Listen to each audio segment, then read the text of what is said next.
무더운 날씨에 성도 여러분들 얼마나 수고가 많으십니까? 오늘 예배 가운데 주님이 주시는 안식이 있고 회복이 있고 새 힘이 넘치시기를 주님의 이름으로 축복합니다. 오늘 본문은 천지 창조에 관한 기사입니다. 하나님께서 엿새 동안 천지를 창조하시고 일곱째 날에 오늘 우리가 안식하며 예배하듯이 안식하셨는데요. 함께 읽은 본문은 그 중에서도 첫날에 관한 말씀이죠. 빛을 창조하신 첫날에 관한 말씀입니다.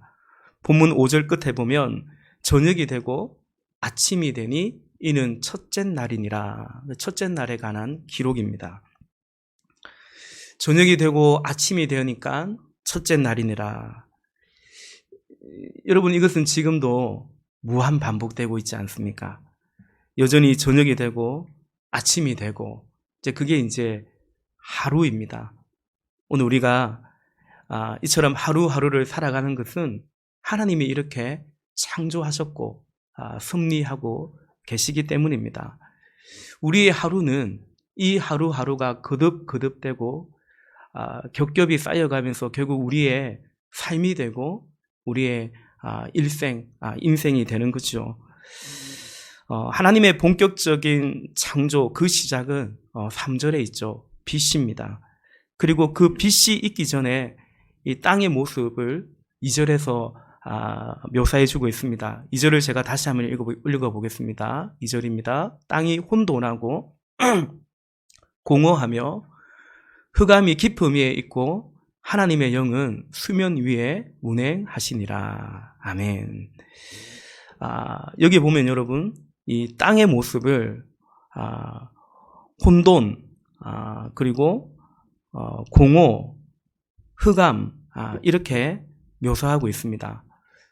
혼돈, 공허, 흑암 땅이 그랬다라는 것입니다. 최근에 이 창세기 1장을 읽으면서 이런 생각 묵상이 들었습니다. 혼돈, 공허 이것은 빛이 있기 전에 이 땅의 모습일 뿐만 아니라 지금도 이 땅의 모습이요, 이 땅을 살아가는 사람들의 모습이 아닌가. 최근에 이 말씀을 읽는데 그런 생각이 듭니다. 혼돈이라고 할 때 혼돈의 사전적 정의는 그냥 쉽게 말하면 막 뒤죽박죽입니다. 그게 혼돈입니다. 그래서 갈피를 잡지 못하는, 어떻게 해야 될지를 모르겠다. 그것이 이제 혼돈입니다. 여러분, 갈피를 잡지 못한다면 어떻게 해야 될지 모르겠다. 이럴 때 사람들이 느끼는 심리가 뭘까요? 불안이죠. 불안감입니다. 그리고 혼돈이라는 것은 꼭 현실에서 그치지 않고요, 미래에 대한 불안으로 자연스럽게 또 이어져 가고 있는 것이죠.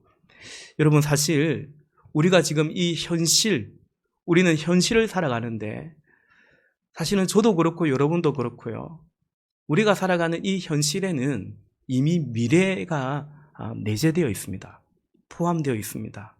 오늘 살고 막 끝난다 이런 생각을 하고 오늘을 사는 사람이 없죠. 그죠? 그래서 오늘을 살면서도 언제나 내일을 사실은 염두하고 생각하고 있는 거죠. 그래서 주일 예배에 와서 내일을 생각하면 고마 예배가 안 됩니다. 내일 또 출근해야 되네, 이런 생각하면. 그렇죠. 근데 그게 우리의 현실의 분명한 단면입니다. 그래서 여러분, 어찌 보면 인간은 존재론적으로 이미 불안한 존재라고 볼 수 있습니다. 왜냐하면 내일을 살긴 살아야 되는데 내일은 미지의 시간이에요. 알 수 없는 시간이기 때문에 그걸 대비하고 준비해야 하기 때문입니다. 그게 일종의 사람들에게 압박이 되고 쉬운 말로 스트레스가 되는 거죠. 하나님 떠난 인생은 존재론적으로 이미 불안한 존재입니다. 그래서 사람들이 원하는 것이 있죠. 사람들이 바라는 것이 있습니다. 그게 뭐냐면 이른바 예측 가능성이라는 것입니다. 예측 가능성. 저도 한때 가게를 이제 작은 사업을 그렇게 했습니다만은 이 경영하시는 분들은 무엇이든 경영하는 또 오너는 리더는 늘 그 다음을 예측하고 또 대비하는 것입니다. 실적이 매출이 좋을 때도 그렇고 또 그렇지 않을 때도 마찬가지입니다. 그런데 여러분, 땅이 혼돈하면 지금의 이 현실이 혼돈스러우면 혼돈스러울수록 예측 가능성 자체가 더 혼돈스럽기 때문에 그야말로 불안하기 그지없는 것입니다. 지금 우리는 코로나 팬데믹을 지나가고 있습니다. 이 코로나야말로, 이 전염병이야말로 지금 이 시대에 이 땅에 혼돈 그 자체죠. 혼돈을 주고 있습니다. 그러니까 예측 가능성이 절대적으로 더 감소한 그런 시대를 우리는 살아가고 있습니다.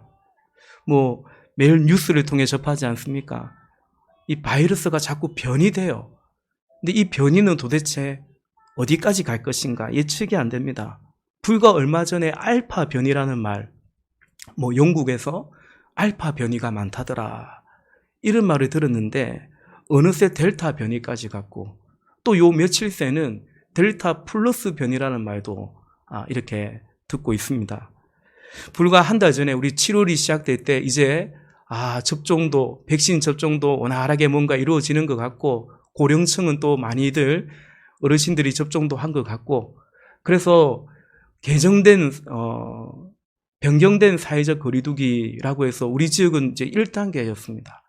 1단계는 모임도 할 수 있고요. 교회에서 식사도 자제할 것을 권면하지만 금지는 아니기 때문에 사실은 모임도 얼마든지 할 수 있는 그런 단계였죠. 그런데 지금은 어떻습니까? 가장 강력한 거리두기, 수도권은 4단계를 하고 있고 나머지 지역도 이렇게 3단계가 시행되고 있습니다. 불과 한 달 전만 해도 예측하지 못했던 그걸 우리는 지금 또 살아가고 있는 거죠. 요즘 제가 우리 교회 또 학생들, 청년들 들어있으니까요. 대학생들 보면 어찌 보면 참 불쌍합니다. 특히 작년에 입학한 20학번들, 20학번, 21학번, 이 친구들 학교도 옳게 못 가보고 지금 대학의 절반을 보내고 있는 겁니다. 특히 수도권이나 큰 도시에 있는 학생들은 그나마 포항은 좀 낫죠. 정말 학교도 거의 가보지 못한 채로 나 대학생 맞아? 이런 생각으로 지금 2년째를 보내고 있는 것입니다. 우리 부모님들, 특히 워킹맘들의 마음은 또 어떻습니까? 예측이 안 됩니다. 유치원이나 학교가 또 언제 등교 중지가 될지 모르니까 불안합니다. 우리 애들이 등교가 중지되면 그 조치에 맞춰서 워킹맘들이 다 재택근무를 할 수 있는 것도 아닌데 그러면 도대체 어떻게 해야 되냐, 참 그렇습니다. 여러분, 이처럼 우리는 지금 혼돈을, 그야말로 총체적인 혼돈의 시간들을 보내고 있습니다. 그 다음에 2절에 보니까 땅이 혼돈하고 공허하며, 이제 공허가 또 나옵니다. 이 또한 지금 이 땅의 모습, 그리고 이 땅을 살아가는 사람들, 우리들의 모습과 참 많이 흡사하다, 그런 생각이 듭니다. 우리 공허라는 말 별로 좋은 어감이 아니죠. 공허의 사전적 정의는 쉽게 말해서 비었다라는 겁니다. 텅 비었다. 이게 공허입니다. 공허하다, 허무하다, 이게 같은 말입니다. 여러분, 우리가 살아가다 보면 어느 날 문득 그런 생각이 들 때는 있죠. 참 허무한 것 같아. 텅 빈 것 같습니다. 무엇인가 나름 열심히 노력하고 애쓰고 달려왔는데 어느 날 가만히 보면 이른바 인생 무상을 느낄 때가 있죠. 종종 그런 경험을 합니다. 다 소용없는 것 같고 부질없는 것 같고. 그래서 어떤 분들은 이제 나 좀 기도도 실난다, 이런 분들도 종종 있습니다. 지금까지 그렇게 열심히 산 게 뭔가 이런 허탈감, 이런 거죠. 내가 아무것도 한 것이 없는 것 같고, 그리고 또 내 옆에 그 누구도 아무도 없는 것만 같은 그런 공허감입니다. 근데 이것이 여러분, 이렇게 생각할 수 있죠. 인생 살다 보면 그런 날도 있죠. 그런 날도 있지. 근데 한 50년 살다 보면 어느새 한갑 정도 이르게 되면 그런 경험도 있는 게 아닌가, 이래 생각할 수 있는데 아닙니다, 여러분. 청년들만 해도 청년들만 해도 목사님 사는 게 뭘까요? 뭐 내가 열심히 사는데 이게 도대체 뭔지 모르겠어요. 너무 허전해요. 텅 빈 것 같아요. 어디로 가야 할지 모르겠습니다. 이런 생각들, 이런 감정들을 느끼는 것 같습니다. 여러분, 사실 알고 보면 이 공허감은 다분히 상대적입니다. 그러니까 이른바 그 상대적 박탈감, 요즘 이런 말을 쓰죠. 상대적 박탈감이 몰려올 때 우리는 훨씬 더 이 공허를 느끼게 되는 것 같습니다. 저 사람은 저런데 나는 왜 이 모양인가, 뭐 이런 거죠. 저 집은 저런데 우리 집은 왜 이런가. 상대적으로 이 뭔가 더 이 소외감 내지는 박탈감을 느낄 때 우리 안에 공허감은 훨씬 더 증폭되는 것 같습니다. 뭐 가령 부동산 같은 거, 주식 같은 거, 뭐 한때 요즘도 모르겠습니다. 뭐 비트코인 뭐 이런 거, 누가 뭐 집을 샀대. 또 우리 청년들 같으면 누가 결혼을 한대. 이런 소식이 들려오면 갑자기 이런 내 삶에 대한 뭔가 허전함, 이 공허감을 또 느낄 수가 있죠. 여러분, 요즘은 인터넷 검색창에 이런 이제 포털 사이트 이런 데서 인터넷 검색창에 어떤 말을 이렇게 검색해봐도, 어떤 말을 넣어봐도 그 관련 검색어가 옆에 뜹니다.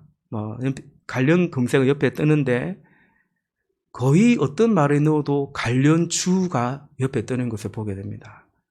그 정도로 많이 주식을 하고 검색을 한다는 얘기죠. 예컨대 제가 아까 델타 플러스 변이라는 말을 했지 않습니까?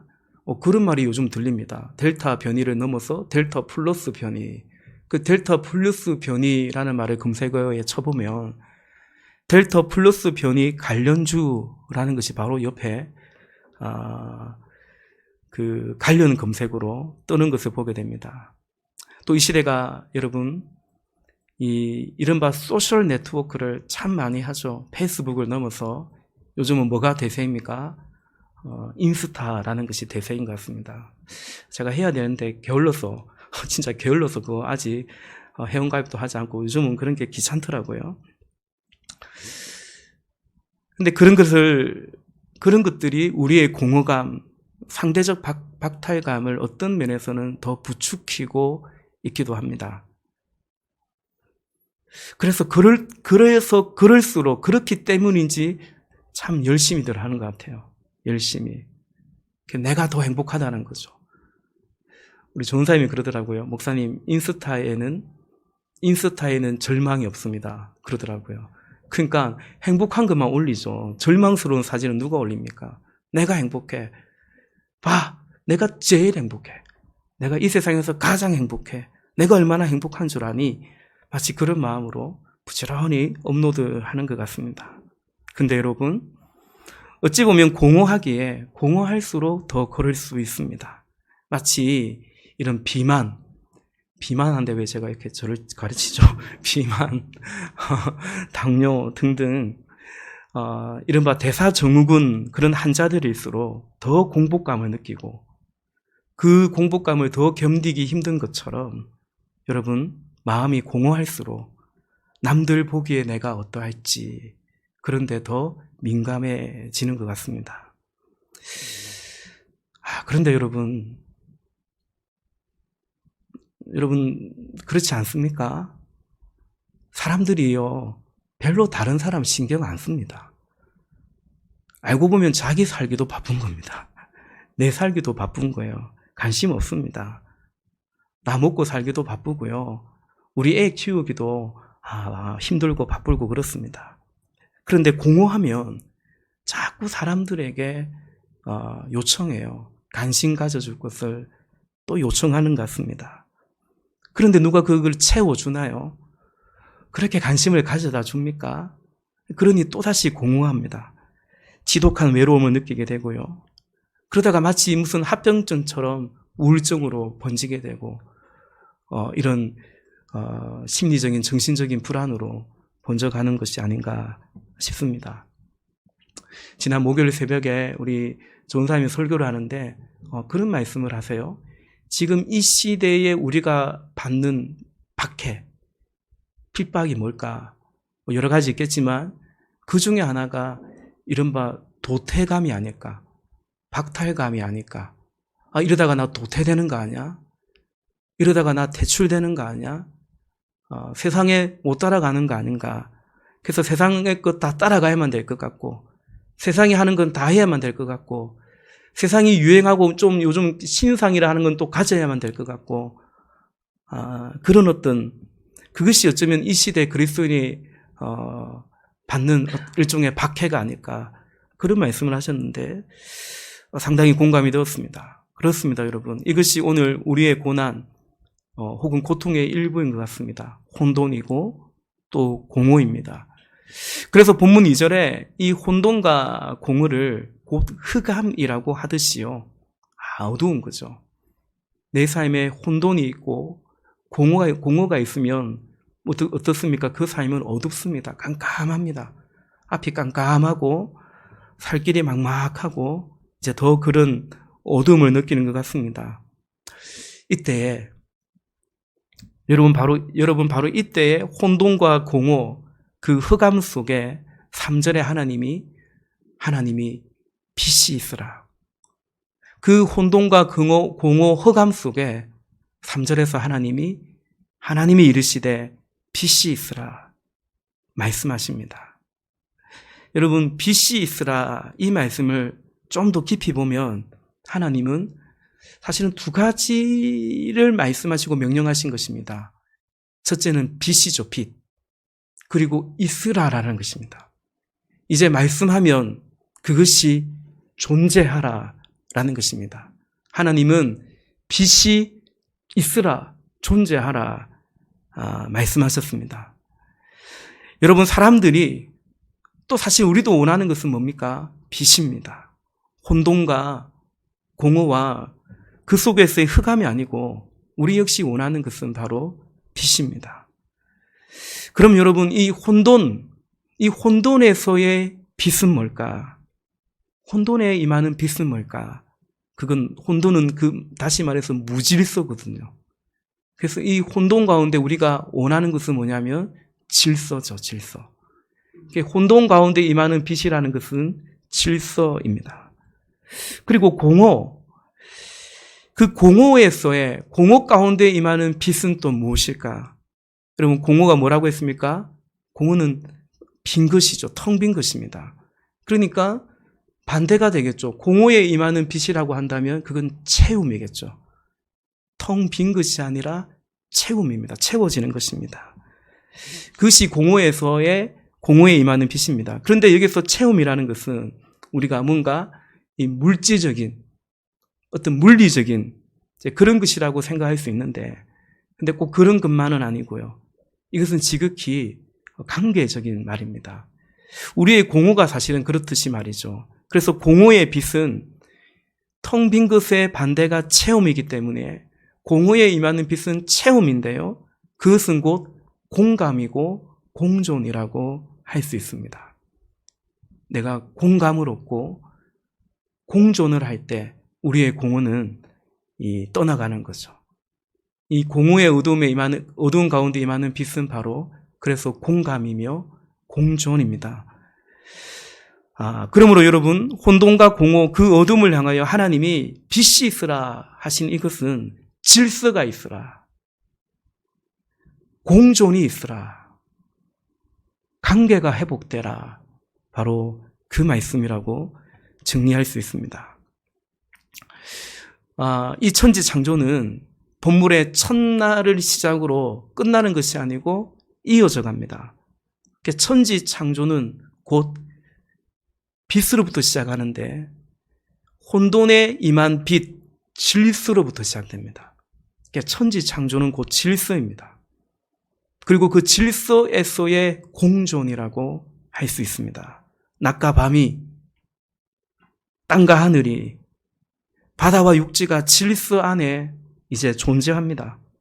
또 그 안에 있는 생명들이 또한 질서 안에 하나님 말씀 안에 존재 공존합니다. 그리고 그 모든 것들은 하나님 보시기에 좋았더라. 하나님 보시기에 좋았습니다. 또한 그렇게 창조된 모든 질서와 존재 속에 마지막으로 하나님 보시기에 심히 좋은 사람이 이제 창조됩니다. 존재합니다. 사람은 하나님의 형상으로 지음을 받아서 그 앞에 창조한 모든 질서들을 하나님의 형상으로 마치 하나님처럼 다스리는 그 질서 안에서 그들을 다스리는 놀라운 권위를 하나님께서 사람에게 주셨습니다. 여러분, 이 모든 것이 혼돈 속에 임한 빛이에요. 그 빛은 다시 말해서 뭐라고 했죠? 질서라고 했습니다. 질서에서 가장 첫 번째는 뭐냐? 질서는 다른 말로 하면 기준이죠. 기준이 있는 겁니다. 기준이 있는 게 이제 질서가 되죠. 질서는 기준이 있다, 기준이 명확하다라는 뜻입니다. 우리가 학교 다닐 때 학교 운동장에 애들이 막 모여 있어요. 그때 이제 그 조회에 대해 선생님 한 분이 올라가죠. 그때 뭐라고 합니까? 야, 너 기준. 그렇죠. 그럼 얘가 오른손을 높이 들고 기준 이렇게 외치죠. 그러면 그때 그 쌤이 뭐라고 말합니까? 주로 체육쌤이죠. 팔렬행대로 모여. 그럼 어떻게 모입니까? 이 기준을 중심으로, 그죠? 뭐 옆으로, 뒤로 그렇게 모이게 됩니다. 우리 군대 가서 연병장 가도 마찬가지죠. 그죠? 너 기준 이러면 기준 하면 이제 그 기준을 중심으로 이제 질서 정연하게 행대가 되고, 종대가 되고, 이제 그렇게 되는 거죠. 성경은 이처럼 기준을 말합니다. 또 성경은 죄에 대해서도 말하고 있죠. 성경이 정의하는 죄는 뭡니까? 여러분 한두 번 좀 들어보셨죠? 성경이 정의하는 죄는 그 기준에서 벗어나다입니다. 관역에서, 우리가 양궁에 이번에 올림픽 금메달을 많이 땄어요. 그죠? 간역을 쏩니다. 간역을. 근데 간역에서 벗어나면 이제 그는 실격이죠. 빵점이죠. 그래서 죄의 정의는 이 기준에서, 하나님의 질서에서 벗어나는, 하나님은 하나님이고 우리는 피조물인데 그 질서에서 벗어나서 나도 하나님 되겠다는 가장 치명적인 질서 이탈이죠. 하나님의 자녀로 살아야 되는데 하나님 필요 없어, 내가 하나님이 될 거야. 치명적인 질서의 이탈이죠. 간역에서 벗어난 것입니다. 그래서 죄의 결과가 뭐냐? 무질서입니다. 무질서, 다시 혼돈하고 다시 공허하고 흑암입니다. 질서가 무너져서 그렇습니다. 여러분, 지금도 우리 사회에 만약에 질서가 무너진다면, 대한민국은 질서가 그래도 많이 그죠? 잡힌 나라 아닙니까? 안정된 나라거든요. 전 세계 어디를 봐도. 근데 만약에 질서가 무너진다면, 무정부 상태처럼 되면, 야, 자유다. 아무도 내가 법규를 어겨도 잡아가는 경찰도 없고 뭐도 없고, 그러니까 자유다. 그렇지 않죠. 그런 무정부 상태가 되면 그야말로 혼란이고 혼돈이 되는 것입니다. 그러므로 여러분, 여러분의 삶에 혼돈이나 공허를 느낀다면, 여러분의 삶에 혼돈이나 공허가 찾아왔다면, 코로나 때문이구나. 말씀드린 것처럼 코로나 때문에 뭐가 혼돈스럽고 예측이 안 되고, 이 시대 때문이구나. 혹은 누구 때문이구나. 주로 남편 때문이구나. 이렇게 그냥 생각하지 마시고, 무작정 다만 그리만 생각하지 마시고, 혹시 질서가 무너졌기 때문이 아닌가? 하나님의 말씀이 내 안에서 사라졌기 때문에, 무너졌기 때문이 아닌가? 사실은 생각해야 되는 것입니다. 본문 2절에 오늘 설교가 좀 딱딱해요. 저 설교 준비하면서도 이거 딱딱한데, 제가 좋아하는 말씀을 보는 스타일인데 이제 듣는 분들은 좀 어려울 수 있겠다라는 또 이제 불안한 마음이 좀 있었어요. 이제부터 조금만 더 집중하시면 되겠습니다. 그럼 본문 2절에 이 나열된 단어의 순서들이 사실은 의미가 있습니다. 뭐가 먼저입니까? 혼돈이 먼저죠. 그 다음이 공허이고, 사실은 그 결과가 흑암이라고 볼 수 있습니다. 따라서 이 흑암, 어둠에 대해서 회복되는, 그러니까 어둠을 비추는 빛도 여러분 그렇습니다. 그러니까 회복도 이 순서가 되어야 됩니다. 혼돈에 질서가 임하면 공허가 사라지고요. 그리고 어둠이 물러간다라는 것입니다. 혼돈의 질서가 임하면 공허가 물러가고 공간과 공존의 빛이 임합니다. 그럼 여러분 가장 먼저인 질서, 그 질서가 무엇일까? 이미 말씀드렸습니다마는 그 하나님이죠. 하나님의 말씀, 그 안에서의 하나님과의 관계, 이게 질서입니다. 하나님과의 관계가 그 질서가 무너질 때 혼돈을 경험합니다. 그리고 더 나아가 이것은 우리 삶에 하나님과의 관계로 인해서 임한 빛, 그 질서는 하나님 보시기에 좋았더라.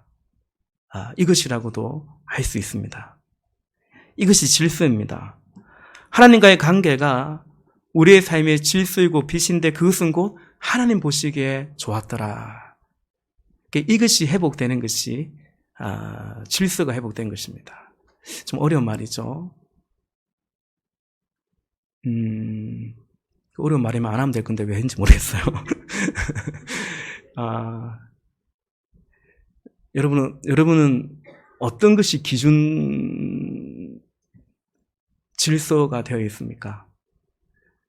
사람들은 남들 보기에 내가 어떤가, 얼마나 좋은가, 그럴싸한가, 혹은 내가 나를 보기에 얼마나 만족스러운가, 좋은가, 그걸 기준으로 삼고 그 기준 안에서 많은 선택들을 하고 살아가거든요. 그게 혼돈입니다. 이 혼돈의 빛이 임하면 우리 삶의 기준이 어떻게 되냐면 하나님 보시기에 좋은가, 이 생각을 하고 살아가죠. 우리는 크고 작은 많은 선택들을 하고 살아가는데 그 선택에 있어서 새로운 기준, 질서가 잡힌 겁니다. 그게 뭔가요? 하나님 보시기에 좋았더라입니다. 그리스도인들은 하나님 보시기에 좋았더라, 거기에서 만족을 얻는 겁니다. 새로운 기쁨을 발견하는 거죠. 하나님 보시기에 좋았더라. 그럼 나도 너무 좋은 거예요. 또 반대로 이것은 하나님 보시기에 좋지 않은 건데 라고 하면 그 안에 속상함이 있는 거죠. 슬픔이 있는 거죠. 우리 둘째 아이 이름이 인입니다. 인, 사람인자입니다. 이 말씀이었어요. 하나님 보시기에 좋았더라. 그러나 이 말씀을 묵상하는데 그때 제 아내가 둘째를 임신했는데 그 소망이 담겨 있습니다. 너가 하나님 보시기에 좋았더라의 자녀가 되고 너의 삶을 통해서 이 땅에 하나님 보시기에 좋았더라를 회복해가는 그런 복된 아들이 되어라. 그때는 아들인지 몰랐겠지만 그런 마음을 담았습니다. 여러분, 이 질서, 즉 하나님과의 바른 관계 속에 살아가도록 하나님이 우리에게 허락하신 은혜, 선물이 있습니다. 그러니까 이 질서 속에 살아가야 되는데 이 질서 속에 우리가 살아가도록 하나님이 우리를 도우세요. 그래서 우리 삶에 하나님이 허락하신 은혜가 있고 선물이 있는데 그것이 뭐냐면 바로 예배입니다. 예배입니다. 하나님과의 바른 관계 질서가 실행되는 것이 바로 예배입니다. 우리는 원래 예배해야 되거든요. 그런데 예배를 안 한단 말입니다. 그 질서가 무너졌기 때문이죠. 모름지기 인간은 하나님을 하나님으로 인정하고 예배해야 되는데 예배하지 않는단 말입니다. 혼돈 속에 살아가기 때문입니다. 창조주 하나님, 그분의 창조의 목적이 예배입니다. 구원이라는 것은 결국 그 예배가 회복되었다는 말이 아니겠습니까? 성도는 예수의 피를 힘입어서 구원받아서 성소에 들어가게 된 것입니다. 그래서 예배는 우리 삶의 질서와 기준의 상징이고요. 그리고 실체입니다, 사실은. 내 삶의 질서가 되어 있나? 그 상징적인 게 예배고요. 다만 상징만이 아니고 또 실체가 바로 예배입니다. 예배는 하나님을 하나님으로 인정하는 거죠. 하나님을 좋아하는 것이죠. 사랑하는 것이죠. 예배란 하나님 보시기에 좋았더라. 이게 내 삶의 목적이고 소망이라는 것을 재차 확인하는 거죠. 여러분, 그래서 이 예배에 있어서 몇 가지 중요한 단어가 있는데, 제가 이 몇 가지냐? 두 가지예요. 이만 전하고 말씀 마무리하겠는데요. 예배에 있어서 여러분 꼭 기억해야 될 중요한 단어입니다. 왜 이것이 중요하냐면, 이것이 곧 예배이고 예배의 본질이기 때문입니다. 첫 번째는 가치입니다. 가치. 예배가 영어로 worship입니다. 근데 이것은 worth, 가치라는 말이거든요. 그 예배는 가치 있는 행위입니다. 예배는 가치 있는 것을 드린다라는 의미가 있습니다. 예배는 이 예배를 내가 참 가치 있게 여긴다라는 그 고백이 예배입니다. 여러분에게 있어서 예배가 가치가 있어야 합니다. 무엇과도 누구와도 바꿀 수 없네. 그 찬양 고백 있죠. 예배드림이 기쁨이 됩니다. 그러니까 예배드림이 내게 기쁨이 되냐, 은혜가 되냐, 만족이 되냐, 그것이 기준이 아닙니다. 무엇과도 누구와도 바꿀 수 없는 하나님의 가치가 그러하고 그분의 예배함의 가치가 그러한 것입니다. 그렇지 않으면 여러분, 예배가 우리 삶에 그토록 가치가 없으면 예배는 우리 삶에 점점 덜 가치 있는 것이 됩니다.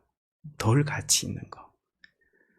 그리고 그 속에서 회복이 안 되면요, 예배는 점점 더 가치가 없어지죠. 번거롭고요, 귀찮은 것이 바로 예배가 됩니다. 말라기서 제가 한두 번 이 말씀 드린 적이 있는데요. 말라기서 1장 13절에 보면 하나님이 이렇게 말씀하십니다. 만군의 여호와가 일어나라. 너희가 또 말하기를 이 일이 얼마나 번거로운고 하며, 이 일은 제사하는 예배하는 것입니다. 이스라엘 백성들이 이렇게 말한다 하는 거죠. 하나님이 들었다라는 거죠. 너희가 또 말하기를 이 일이 얼마나 번거로운가 하며 콧 웃음치고, 그래서 제물을 바치는데 훔친 물건과 저는 것, 병든 것을 가져왔느니라. 흠없고 점없는 것 주님께 드려야 되는데요. 너희가 이같이 봉헌물을 가져오니 이런 예배를 드리니까 내가 그것을 너희 손에서 받겠느냐. 그거 너희 총독에게나 줘봐라. 이는 여호와의 말씀인 것입니다. 그 예배가 너무 번거로운 거예요. 뭔가 드리긴 드려야 되는데 흠없고 점없는 거에 상품 가치가 있고 좋은 거거든요. 아까운 거예요. 그러니까 저는 거 병든 거 그냥 갖다 바치는 겁니다. 그럼 예배 안 하면 될 건데 왜 예배하는가? 귀찮다 하면서 왜 하는가? 안 하자고 하니 찜찜하니까 그래서 하는 것입니다. 두 번째, 예배에서 우리가 기억할 단어는 희생이라는 단어입니다. 여러분, 예배 자체가 제물을 드려야 되거든요. 그 예배 자체가 제물의 희생, 그 제물은 희생 제물입니다. 뭔가 죽어야 제물이 나오는 겁니다. 양이든 소든 비둘기든, 그죠? 무엇보다 여러분, 우리가 지금 이렇게 예배하는 것은 친히 제물이 되어주신 예수님의 희생으로 인해서 우리는 지금 이렇게 그분의 피를 힘입어서 하나님께 나아갈 수 있는 거죠. 여러분, 제물 가져오셨습니까? 뭐 좀 잡아오신 거 있어요? 우리 짐승 잡아오지 않았습니다. 그죠? 그럼 우리 하나님께 나아갈 수 없거든요, 원래. 어떻게 나아갈 수 있습니까? 예수님이 피 흘려주셨기 때문에. 그분이 우리의 제물이 되어주셨기 때문에 예배하는 거죠. 예배 때 기억해야 됩니다. 예수님의 희생이 있어서 오늘 내가 이렇게 예배할 수 있다는 사실을 기억해야 됩니다. 그런데 여러분, 이 희생은 사실 가치와 아주 밀접하게 연관되어 있습니다. 연결되어 있습니다. 무슨 말이냐면 가치 없는 것에 희생할 수 없죠. 또 사실은 그럴 필요도 없지 않습니까? 별 가치도 없는 것에 뭐 한다고 희생을 하겠습니까? 다시 말해, 가치 있는 것에는 희생도 하고 헌신도 하고, 가치 있는 것에는 기꺼이 또 그렇게도 하죠. 그겁니다, 여러분. 그게 예배입니다. 하나님을 예배함이 가치 있기 때문에 우리는 참 내게 가치 있는 이 시간을 드리는 것입니다. 참 내게 가치 있는 물질을 드리는 것입니다. 참 내게 가치 있는 내 삶을 드리는 것이 그게 예배입니다.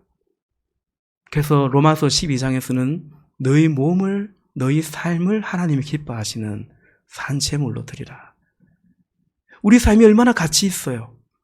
근데 하나님이 더 가치 있기 때문에 말씀하고 있죠. 그런데 여러분, 조금만 더 나갈게요. 희생의 사전적 정의의 그 1차적 의미가 뭐냐면 포기입니다. 국어사전을 받아 놓습니다. 희생이란 포기다. 다시 말해 여러분, 예배는 포기로부터 시작됩니다. 포기해야 예배할 수 있습니다. 실제로 여러분, 지금 여러분이 이렇게 예배한다는 것은 무엇인가를 포기하고 지금 여기에 앉아 있는 거죠. 집에서 편히 쉴 수 있는, 그걸 어떤 의미에서 그 안식을 포기하신 거죠. 어디 시원한 데 가서 물놀이라도 하면 좋을 것 같은데, 그거 이제 포기하고 오신 것입니다. 저도 이전에 가게를 했지만, 이 주일에도 하루라도 더 전방 가게 문 열면 더 벌 수 있는데, 안 그래도 지금 월급은 그대로 나가는데, 그거 포기하고 예배하는 거죠. 내가 하고 싶은 거 포기하는 것이 예배입니다. 시간도 물질도 마음도요. 쉽게 말해서 내 마음대로 하고 싶은 것을 포기하는 것이 예배입니다. 그래서 여러분, 예배는 다만 예배가 아닙니다. 내 마음대로 살고 싶은 것을 포기하는 것이 하나님 믿는 것이기 때문에 예배는 다만 예배가 아니라 우리의 신앙이요, 하나님과의 관계요, 결국 우리 삶의 기준이고 질서이고 빛이라는 것을 고백하게 됩니다. 그럴 만한 가치가 있는가? 예배 그렇게 내가 포기하고 내 가치 있는 것을 들을 만한 가치가 있는가? 이때 꼭 우리가 생각해야 되는 것은 이것이 나에게 그만한 가치가 있는가라는 생각을 중단해야 됩니다. 오늘 성도들이 예배할 때 이 예배가 나에게 그만한 가치가 있는가를 자꾸 생각합니다.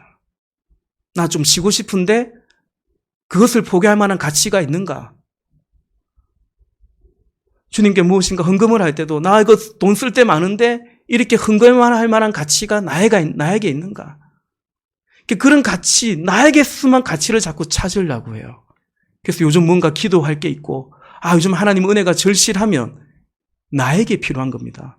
그러면 더 예배하고 더 기도하고 그냥 그 정도의 어떤 메커니즘에서 그냥 맴돌고 있는 것을 보게 돼요. 그리고 그것이 아주 당연하듯이 생각한단 말입니다. 그렇지 않습니다. 예배는 하나님, 그분이 나에게 어떤 가치가 있는가? 그 물음을 해야 됩니다. 그게 우리가 물어야 되고 우리가 대답해야 될 답이죠.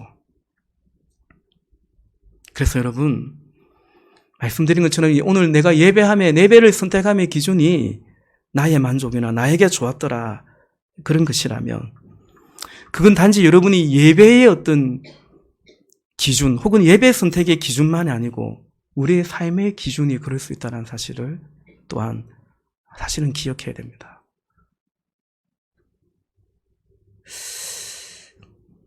그래서 여러분, 예배가 참 중요해요. 예배가 회복되면 예배만 회복되는 것이 아니고 삶이 회복됩니다. 예배가 바뀌면 삶이 바뀝니다. 하나님 보시기에 좋았더라, 이게 회복됩니다. 삶의 질서와 방향이 회복됐다는 거죠. 어둠이 떠나가고 빛이 임했다는 것을 말하는 것입니다.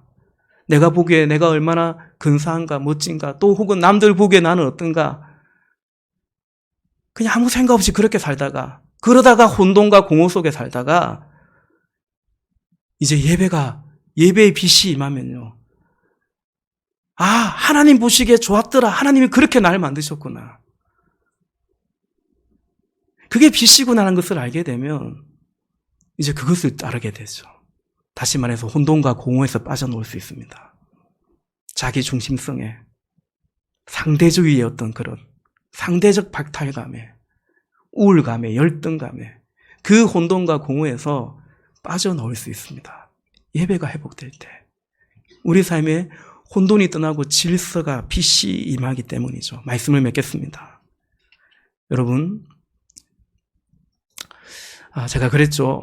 혹여 여러분의 삶에 혼돈이나 공허를 느낀다면, 그런 것들이 찾아왔다라고 생각된다면, 잊을만 하면 내 삶에는 혼돈이 있고 공허가 있다, 이리 여겨진다면요, 코로나 때문이다. 누구 때문이다. 무작정, 다만 그리만 생각하지 말라 말씀드렸죠. 여러분, 그 혼돈과 공허에 하나님의 빛이 임합니다. 그 혼돈과 공허가 여러분 살다 보면 느낄 수 있죠. 근데 그것이 하나님의 빛을 향해 나아가면, 혼돈과 공허는 또 다른 말로 상한 심령이거든요. 어찌 보면 또 애통해하는 마음이요, 의에 줄이고 목마른 마음이요, 마음이 가난한 마음일 수 있거든요. 그래서 그 혼돈과 공허가 다른 출구를 찾지 말고 하나님께로 나아가는, 빛을 향해 나아가는 그 은혜가 있기를 주의 이름으로 축복합니다. 하나님이 구하시는 제사는 상한 심령이랬어요. 하나님의 멸시치 않다 했어요. 그래서 구체적으로 우리의 예배에 빛이 회복되기를 원하는 거죠. 오늘 여러분의 삶의 자리에서 좀 더 구체적으로 말씀드린다면, 적용해 보신다면, 여러분의 지금 삶의 자리에서 한 번 더 예배하면 좋겠습니다. 한 번 더 예배하십시다. 주일을 빼먹는 분이 계신다면 주일을 빼먹지 마시고, 무엇 때문에 예배를 포기하거나 희생하지 마시고, 예배 때문에 다른 것들을 포기하고 희생할 수 있기를 주의 이름으로 축원합니다. 주일 예배를 꼬박꼬박 잘 드리신다면 잘하시는 건데요, 수요일 예배 우리 삶의 한 중간에 한 번 더 예배하면 어떨까요? 흐트러질 수 있으니까 또다시 질서와 기준을 바로잡는, 그리고 기도하는 시간으로, 그 시간에 다른 거 할 수 있겠지만, 그리야 할 때 우리 삶의 질서가 빛이 더 선명해질 것이라고 우리 기대하면서, 하나님이 약속하셨으니까요. 요한복음 4장 24절이죠. 예수님 이런 말씀하세요. 24절은 하나님의 영이시니 예배한 자가 영과 진리로 예배할지니 아닙니다. 제가 미안해요. 23절입니다. 하나님, 저 말씀 전에 뭐라 말씀하시냐면, 하나님께, 아버지께 참되게 예배하는 자들은 영과 진리로 예배할 때가 오나니 곧 이때라. 하나님께서는 자기에게 이렇게 예배하는 자들을 찾으시느니라 말씀하시죠. 하나님이 찾으신대요. 하나님 누구를 찾냐면 예배자를 찾으십니다. 그러니까 예배자란 말은 뭘까요? 진정한 가치를 아는 자입니다. 진정한 가치를 아는 인생은 얼마나 복된 겁니까? 그 복을 주기를 원하시고 그 복된 사람을, 예배자를 찾으십니다. 저는 우리의 자녀들이 예배자가 되기를 바라는 것입니다. 제가 청년들에게 종종 얘기합니다. 하나님이 쓰시는 사람의 1차 서류 서류는 면접이 아니죠. 1차 서류 전형은 예배다. 1차가 통과돼야 될 거 아닙니까? 하나님은 예배자 중에서 들어 쓰십니다. 창세기 1장 3절에 빛이 있으라 했습니다. 여기 빛이 있습니다. 예배에 빛이 있습니다. 예배가 있습니다. 그리고 있으라 했습니다. 예배 가운데 우리가 있으라고 말하고 있습니다. 예배는 주셨는데, 빛은 주셨는데 그 빛 가운데 있지 않는 자가 아니라, 예배 가운데 그 사람을 찾지 못하는 자가 아니라, 빛이 있으라 한 것처럼 예배가 있고 예배자가 있으라, 당신이 있으라 말씀하십니다. 예배가 있고 예배자로 있기를 주님의 이름으로 축복합니다. 기도하십시다. 우리 찬양